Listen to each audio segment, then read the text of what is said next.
Bonjour, je suis Sophie Marvaux.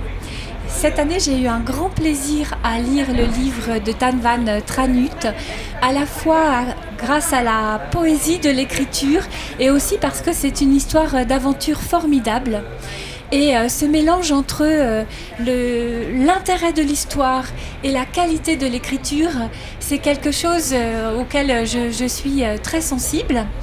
Et nous avons en commun, Tan Van et moi, l'intérêt pour la cartographie, parce que les cartes anciennes, elles racontent des histoires incroyables de marins qui ont osé partir sans avoir de moyens techniques de connaître exactement leur position, qui sont partis à l'aventure et dans les cartes, dans les blancs des cartes, dans les imprécisions, dans les erreurs des cartes d'autrefois, il y a le courage de ces marins et les aventures extraordinaires qu'ils ont vécues.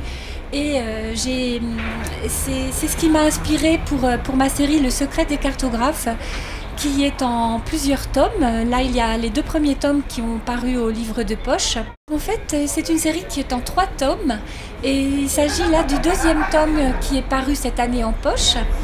J'espère que le 3e sera là l'année prochaine. Et c'est une aventure maritime au XVIIe siècle. C'est l'histoire de Cornelis, un négociant hollandais dont les navires ont fait naufrage. Il ne veut pas sombrer dans la misère et il accepte de relever un défi lancé par la Compagnie des Indes orientales hollandaises, qui est de trouver le continent caché du Pacifique. Parce qu'à l'époque, les géographes pensent que pour que la Terre tourne rond sur son axe, il faut qu'il y ait au milieu du Pacifique un gros continent qui fasse contrepoids à l'Europe.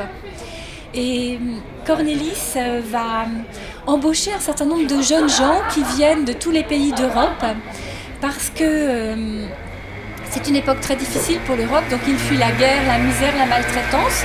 Ils se retrouvent à Amsterdam, la ville libre de l'époque, et ils vont aller faire de l'espionnage dans les grandes cours européennes pour récupérer un maximum de cartes, parce qu'à cette époque, les cartes sont des documents secrets qui sont gardés très précieusement.